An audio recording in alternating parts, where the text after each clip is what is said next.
Hello class, welcome to the Prarup science classes. कैसे हैं आप सभी लोग। हम लोग केमिस्ट्री का चैप्टर जो कर रहे थे उसी को आगे कंटिन्यू करेंगे। Some basic concepts of the chemistry. ठीक है, हमने क्या क्या पढ़ा है, लॉज पढ़े हैं इसके पहले, एटॉमिक मास, मॉलिक्यूलर मास, ये पढ़ा है। आज हम मोल पढ़ेंगे। ठीक है, what is the mole concept. Basic chemistry में हमारा मोल कॉन्सेप्ट और एम्पिरिकल कॉन्सेप्ट, फार्मूला मास और आपका नॉर्मेलिटी, मोलारिटी, ये सारी चीज़ें आएंगी। बैलेंस इक्वेशन ये भी आएगा। इसके बाद बैलेंसिंग इक्वेशन ही मैं बताऊंगी आपको। ठीक है, तो आज हम पढ़ते हैं सबसे पहले मोल कॉन्सेप्ट। मोल कॉन्सेप्ट क्या होता है, atoms and moleculars are extremely small in size. जो एटम्स और मॉलिक्यूल्स होते हैं वो एक्सट्रीमली मतलब ज़रूरत से ज़्यादा छोटे होते हैं हमारे साइज में, and their numbers in a small amount of any substance. और उनका जो अमाउंट है नंबर का, वो भी किसी भी सब्सटेंस से जो अमाउंट है वो ज़रूरत से ज़्यादा कम या बड़ा हो सकता है। जैसे दिया है, and their numbers in a small amount of any substance is really very large. लेकिन जो उनके नंबर्स आते हैं वो साइज में तो छोटे हैं होते हैं, लेकिन जो उनके नंबर्स आते हैं वो ज़रूरत से ज़्यादा क्या होते हैं, बड़े होते हैं, लार्ज होते हैं।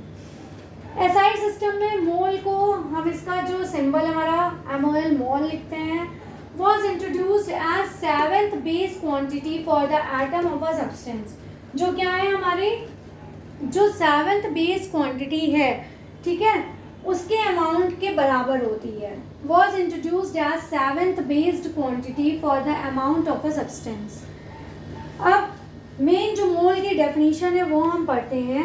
One mole is the amount of a substance. One mole क्या है हमारा, एक अमाउंट है सब्सटेंस का, that contains as many particles, जिसमें क्या होते हैं, बहुत सारे पार्टिकल्स होते हैं, और entities as there are atoms, और बहुत सारे पार्टिकल्स उसमें होते हैं, या एंटिटीज मतलब हो गया उनकी वैल्यू या क्वांटिटी समझ लीजिए। ठीक है, as there are atoms in exactly 12 gram of carbon 12 isotope. जो उनके एटम्स होते हैं वो एग्जैक्टली क्या होते हैं, 12 ग्राम होते हैं उनके कार्बन 12 आइसोटोप के बराबर। ठीक है, तो one mole is the amount, एक मोल ऑफ अ सब्सटेंस की वो अमाउंट जो एक मोल में, जिसमें क्या कंटेन होते हैं, बहुत सारे पार्टिकल्स या एंटिटीज होती हैं, जिसमें देयर आर एटम्स, जिनमें उनके एटम्स होते हैं, इन exactly 12 gram of 12 carbon isotope. क्या होते हैं, जो हमारा ये कार्बन का 12 आइसोटोप होता है, 12 कार्बन आइसोटोप, उसके 12 ग्राम के एग्जैक्टली बराबर होता है। ठीक है, अब जैसे हम इसकी एक आपको वैल्यू निकाल के बताते हैं, जैसे ये है हमारा, ठीक है, हमने ये ले लिया। अब जो हमारी इसकी वैल्यू है, जो कार्बन के मास ऑफ कार्बन 12 एटम, ठीक है, इसकी वैल्यू कितनी है, 1.992648 इंटू 10 टू द पावर -23 ग्राम के बराबर है। ठीक है, इसकी जो मास है हमारे कार्बन 12 का, वो क्या है, 1.992648 इंटू 10 टू द पावर -23 ग्राम। ये उसकी क्या है, वैल्यू है, उसका मास है हमारा कार्बन 12 का। ठीक है, इतना आप लोगों को समझ में आ गया होगा। अब हम इससे क्या निकालेंगे, इससे हम निकालेंगे जो कार्बन का वेट है। अब हमें पता चल गया क्या, 1 mole of carbon weight is equal to 12 gram. ठीक है, तो नंबर ऑफ एटम्स किसके इक्वल होगा, number of atoms is equal to 12 gram, इसकी वैल्यू दी गई है, 12 रखा हमने, अपॉन में जो हमें इसकी वैल्यू गिवन है 2648 इंटू 10 टू द पावर -23। ठीक है, तो ये जो हमें इसकी गिवन है, इसको जब हम डिवाइड करेंगे तो हमें इससे एक वैल्यू मिलेगी 6.022137 इंटू 10 टू द पावर 23। ये 23 ऊपर चला जाएगा तो पॉजिटिव में हो जाएगा, किस में हो जाएगा, पॉजिटिव में हो जाएगा, प्लस में हो जाएगा, और इसकी वैल्यू क्या होगी, एटम पर मोल।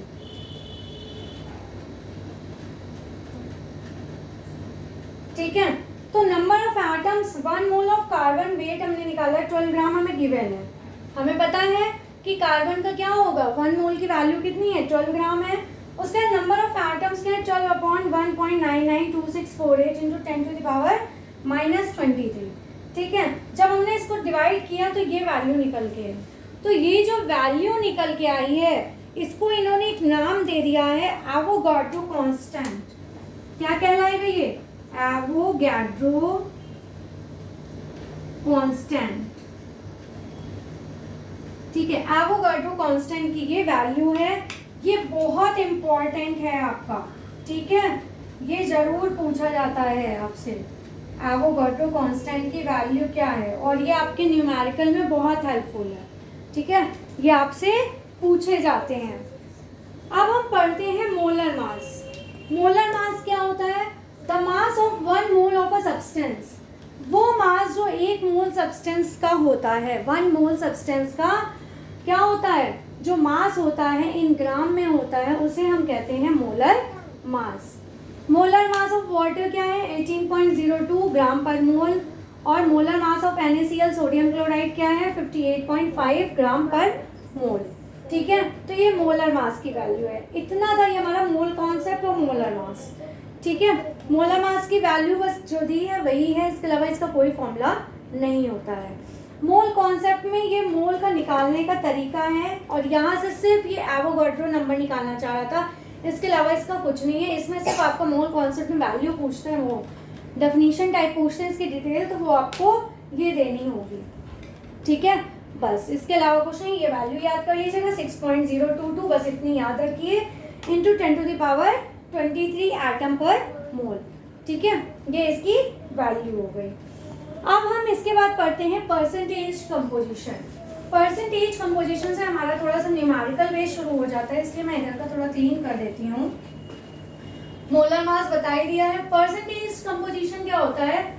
जब कोई कंपाउंड बनता है, ठीक है, तो उसकी कंपाउंड की एक प्योरिटी होती है, उसकी एक वैल्यू होती है ना, तो उसमें कितना कितना परसेंटेज है, उस कंपोजिशन में कितना परसेंटेज किस चीज का लिया गया है, उससे हमें परसेंटेज कंपोजिशन पता चलता है।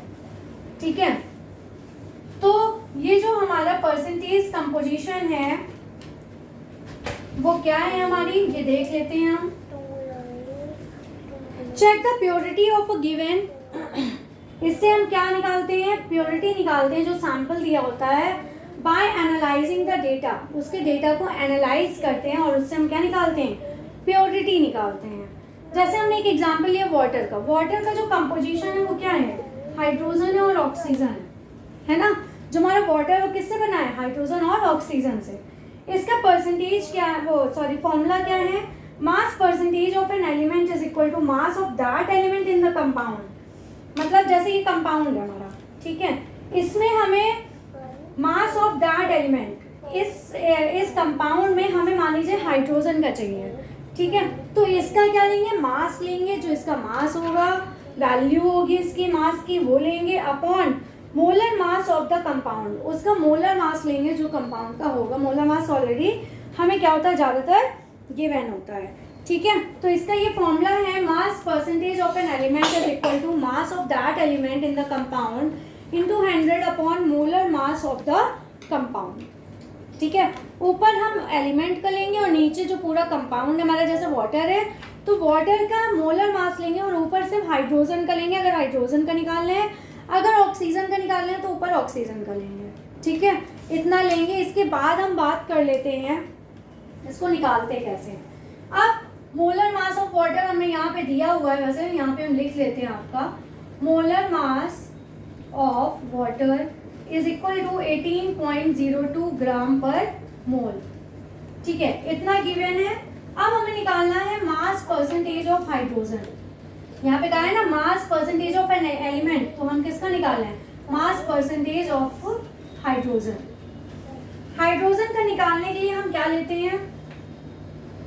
2 इंटू हाइड्रोजन की यहाँ पे क्या होगा 1.008 अपॉन, ये हमें गिवन है मोलर मास 02 इंटू 100। यहाँ पे हमने 2 क्यों लिखा है? क्योंकि हमारे हाइड्रोजन कितने होते हैं? 2 होते हैं। हाइड्रोजन कितने हैं हमारे? 2 हैं यहाँ पे, इसलिए 2 लिखा। और इसका क्या है, जो इसका मास है वो कितना होता है? 1 होता है। नॉर्मल हम 1 बोलते हैं, लेकिन जो इसकी एग्जैक्ट होती है 1.008 होती है। ठीक है, अब इसको हम सॉल्व कर लेंगे तो यहाँ से ये डेसिमल हटाने के लिए यहाँ पे ये आ जाएगा 2 इंटू 1008 18020 इंटू 100, ये कैंसिल हो गया, 2 से ये कैंसिल कर लो, 901 2504, ठीक है। इसको हमने ये कर लिया, अब इसको मल्टीप्लाई कर लो, 5 4 ज़ा 8 1008 अपॉन 901 इन, यहाँ पे फिर 0 लगा लो। तो जब इसको ये डिवाइड करेगा तो ये कितना आएगा 11.18 आ जाएगा, ठीक है भाई। 901 से करोगे तो 1 टाइम जाएगा, उसके बाद फिर 1 टाइम जाएगा, नहीं है तो आप करके देख लो। 901 से 1080 को करोगे तो कितने टाइम जाएगा, 1 टाइम जाएगा, 901 701, ठीक है। फिर यहाँ से 0 उतारा, फिर 1 टाइम जाएगा, 901, 10 में से बन गए 9 6 और ये 1, ठीक है। अब डेसिमल लगा के यहाँ फिर 0 लगाएंगे, फिर 1 टाइम जाएगा क्योंकि 2 टाइम में क्या होगा 9 2 18 हो जाएगा हमारा, इसलिए फिर 1 टाइम जाएगा, क्या हो जाएगा 901, 10 में से बन गया 9 8 और ये क्या हो जाएगा 15 में से 9 गए, क्या हो जाएगा 6, फिर 0 लगाया हमने और फिर जाएगा ये 8 टाइम्स, 8 9 से कितना होता है 8 0 और 8 9 सा 72 होता है, तो 7 टाइम ले जाओ 63, ठीक है। 10 में से 8 गए 1 8 और 8 में से 3 गए 5, फिर 0 लग गया, उसके बाद ये जाएगा आपका 6 7 6 टाइम चल जाएगा, ठीक है।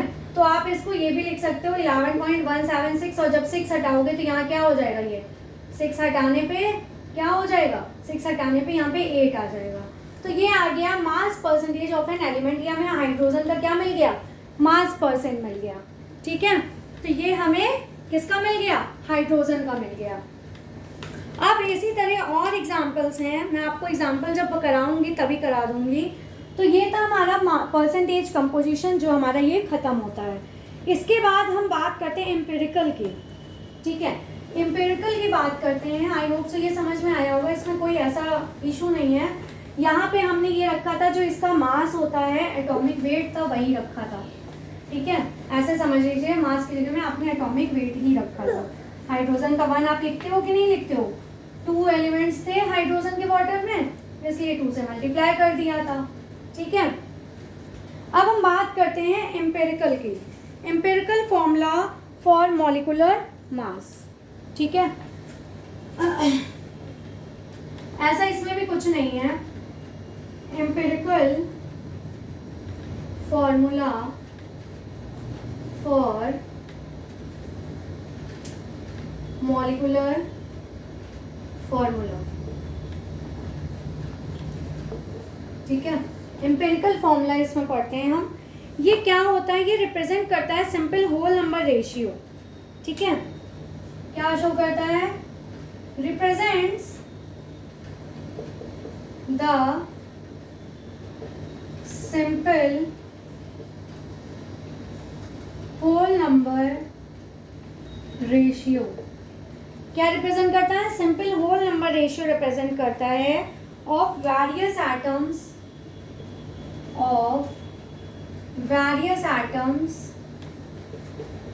present in the compound, ठीक है। जो कंपाउंड से अलग अलग एटम्स होते हैं उनको ये रिप्रेजेंट करता है, represents the simple whole number ratio of various atom. अलग अलग एटम्स के जो होल नंबर रेशियो होता है उनको ये रिप्रेजेंट करता है, ठीक है, जो कंपाउंड में प्रेजेंट होते हैं। जैसे कोई भी हमने ले लिया फॉर्मूला, उसमें जो भी हमारे एलिमेंट्स होंगे उनके अलग अलग रेशियो होल नंबर में ये रिप्रेजेंट करेगा, ठीक है। जबकि मॉलिक्यूलर फॉर्मूला क्या होता है, मॉलिक्यूलर फॉर्मूला ये था आपका एम्पिरिकल की बात हुई, ठीक है। किसकी बात हुई, एम्पिरिकल की बात हुई। और ये क्या करता है, exact number of different atoms, ये क्या करता है, एग्जैक्ट नंबर बताता है, ये होल नंबर रेशियो बताता है, जबकि ये क्या बताता है, एग्जैक्ट नंबर बताता है डिफरेंट टाइप्स ऑफ एटम्स के, डिफरेंट टाइप्स ऑफ एटम्स के ये एग्जैक्ट नंबर बताता है आपको, ठीक है, जो हमारे किस में प्रेजेंट होते हैं, present in a molecule of a compound, present in a molecule of a compound, ठीक है। तो exact number of different types of atoms present in a molecule of a atom, molecular formula क्या है, exact number बताता है अलग अलग type के एटम्स जो हमारे मॉलिक्यूल्स में प्रेजेंट होते हैं, कंपाउंड के मॉलिक्यूल्स में प्रेजेंट होते हैं, ठीक है। जैसे एक एग्जांपल हम देख लेते हैं, convert into number moles of each element, question है हमारा, कन्वर्ट इनटू नंबर, इसमें क्या करना है, नंबर को कन्वर्ट करना है, convert into number moles of each element, moles of each element, ठीक है। आप देखते हैं इसमें किसकी किसकी बात कर रहा है। सबसे पहले जो हमें क्वेश्चन दिया गया था, क्वेश्चन है हमारा, क्वेश्चन तो पहले पढ़ूं, अ कंपाउंड कंटेन्स 4.07%, एक कंपाउंड है उसमें हमारा 4.07% हाइड्रोजन है, हाइड्रोजन कितना है, हाइड्रोजन है उसमें 4.07%, ठीक है। उसके बाद कह रहा है कार्बन कितना है, 24.27%, ये हमारा कार्बन हो गया, एंड 71.65% फ्लोरीन, क्या है हमारा 71.68% हमारा क्या है, क्लोरीन है। It's molecular molar mass is, इसका मोलर मास दिया है, इनका सबका मोलर मास कितना गिवन है हमें, मोलर मास हमें गिवन है 98.96 ग्राम, 98.96 ग्राम, ये हमें क्या दिया हुआ है, मोलर मास दिया है। What are its empirical and molecular formula, ठीक है।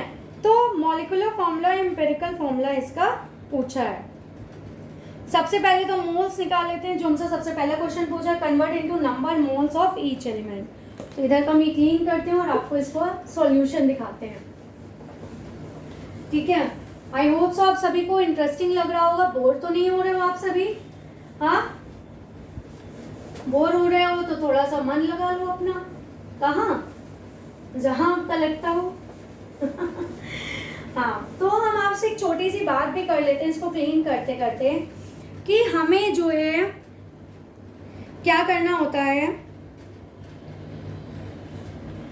हम मदद उनकी करते हैं जो मदद हमारी करते हैं, है ना। हम मदद किसकी करते हैं, हम मदद उसकी करते हैं जो मदद हमारी करते हैं। हम उनकी मदद तो नहीं करने जाते ना, जो हमें बुलाते भी नहीं, हमें पूछते भी नहीं हैं। क्यों नहीं करते हैं, क्योंकि उनके साथ हमारा मन नहीं मिलता है, इसीलिए, ठीक है। अब हम सबसे पहले हम बात करते हैं, मोल्स ऑफ हाइड्रोजन निकालते हैं। क्या निकालते हैं, moles of hydrogen, moles of hydrogen, क्योंकि हमसे कह रहा है convert into number moles of each element, each element को मोल्स में कन्वर्ट करना है। मोल निकालने के लिए सबसे पहले हम क्या यूज़ करेंगे, इसमें फॉर्मूला, जो हमारा हाइड्रोजन है इसमें कितना है हमारा 4.07 हमें गिवन है, 4.07, और इसका मास कितना होता है 1.008 इंटू 100, यही तो फॉर्मूला अभी हमने बताया था आपको, सॉरी 100 नहीं लगाएंगे, सिर्फ मोल्स निकालना है, इसलिए 4.07 अपॉन 1.008, ये भी ग्राम में है, ये भी ग्राम में है, यहाँ पे जीरो लगा के इनका डेसिमल हटा लेंगे, तो 4070 अपॉन 1008 हो जाएगा, ठीक है। तो ये कितना आ जाएगा हमारा, 4 टाइम्स पहले हम ले जाएं इसको, कितना आ जाएगा 4032 आएगा हमारा, 4 टाइम्स चला जाएगा हमारा, है ना, 4.04 ये हमारा ये आ जाएगा। अब हम निकाल लेते हैं मोल्स ऑफ कार्बन, क्या निकालेंगे, मोल्स ऑफ कार्बन, कार्बन का कितना दिया हुआ है हमें 24.27 अपॉन कार्बन का कितना होता है बताइए, 12 होता है, 12.01, इसका भी ये डेसिमल हटाएंगे, 2427 अपॉन 1201।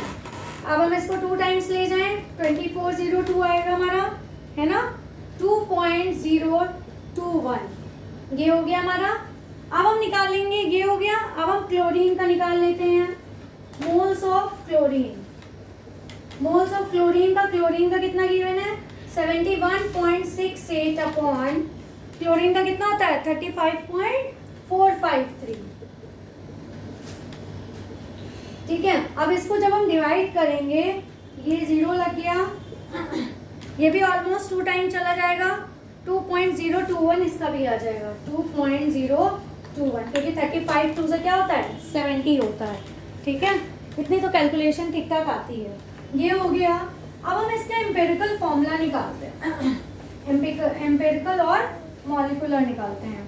ठीक है, हमसे मेन पूछा वही है, हमने मोल्स निकाल लिए, अब हम इसका डायरेक्ट फॉर्मूला यूज कर सकते हैं।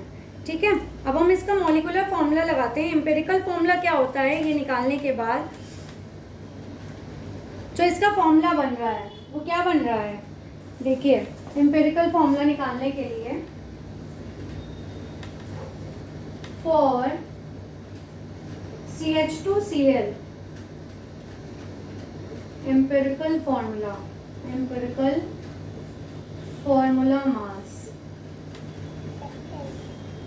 क्या हो जाएगा, 12.01 into 2 प्लस 2 हाइड्रोजन है, 2 into 1.008 प्लस 35.453, तो ये कितना आ जाएगा हमारा टोटल 49.48 ग्राम ये हमारा आ जाएगा। अब मोलर मास के लिए क्या करेंगे, molar mass upon empirical formula mass, ये हमारे फॉर्मूले हैं। ठीक है, ये किसका है, molar mass by empirical formula mass. इसमें क्या करेंगे, मोलर मास को एम्पेरिकल फॉर्मूला मास से क्या कर देंगे, डिवाइड कर देंगे, तो इससे हमें क्या मिल जाएगा, मोलर मास मिल जाएगा, ओ सॉरी एम्पेरिकल फॉर्मूला मिल जाएगा। वो क्या निकलेगा, एन निकल जाएगा, एन मिल जाएगा, मतलब जो यहाँ पे ये जो रखते हैं एन की वैल्यू वो मिल जाएगी हमें।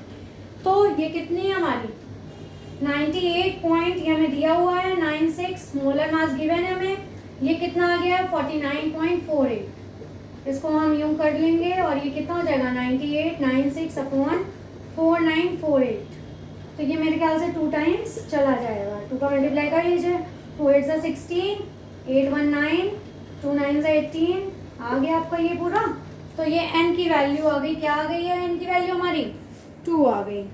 ठीक है, तो अब हम इस पूरे में ये जो हमें फॉर्मूला गिवन है CH2Cl, इस पूरे में इस 2 का मल्टीप्लाई कर देंगे तो हमें नया फॉर्मूला क्या मिल जाएगा, C2H4Cl2, C2H4Cl2, ये हमें इसका क्या मिल गया, मॉलिक्यूलर फॉर्मूला मिल गया, और ये हमारा क्या था, ये एम्पेरिकल फॉर्मूला है और ये हमारा मॉलिक्यूलर फॉर्मूला है, यही हमसे पूछा था।